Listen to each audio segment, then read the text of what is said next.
कंवल ककड़ी जो मकामी तौर पर नदुर कहलाती है, वादी कश्मीर की मुख्तलिफ झीलों में बड़े पैमाने पर उगाई जाती है। काश्तकार नदुर की तलाश में अलल सुबह कश्तियों के जरिए गहरे पानी में निकल जाते हैं और फिर घंटों अपने काम में लगे रहते हैं।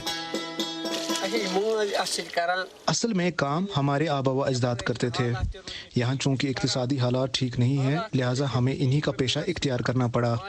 इस काम में बड़ी मेहनत करना पड़ती है। कंवल ककड़ी जो कमल के फूल की जड़ होती है, कश्मीर की 3 बड़ी झीलों डल, वुलर और आंचार में बड़े पैमाने पर उगाई जाती है। इसकी काश्त करने वाला तबका माहिराना तरीके से इसे झील की गहराइयों से निकालने का खास तजुर्बा रखता है। सर्द मौसम में झील के यकबस्ता पानी में गहराई तक जाने से पहले किसान खास किस्म का वाटरप्रूफ लिबास पहनते हैं। पहले इस किस्म का लिबास दस्तयाब नहीं था।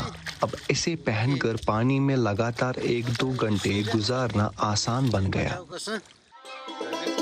नदुर कश्मीरी दस्तरखान का एक अहम बल्कि लाजमी हिस्सा है।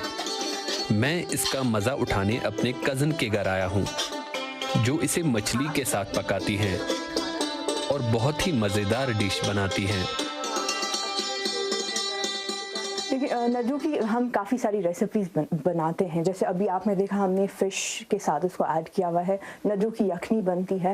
एंड सबसे आसान ये है कि जो कश्मीर में बहुत ज़्यादा खाया जाता है नदरू, वो है एज अ स्ट्रीट फूड। जैसे इसकी फ्रिटर्स बनते हैं, जिसको हम कश्मीरी में नदर मंच कहते हैं। इसके अलावा नदरू का अचार बनता है। नदरू को हम दाल यखनी के साथ बनाते हैं। नदरू को हम पालक के साथ बनाते हैं। जैसे कि मैंने आपको बताया भी, फ़िश के साथ हमने ऐड किया हुआ है। ये कश्मीर के हर एक हाउस होल्ड में बहुत ही खुशी के साथ खाया जाता है। सब उसको बहुत पसंद करते हैं।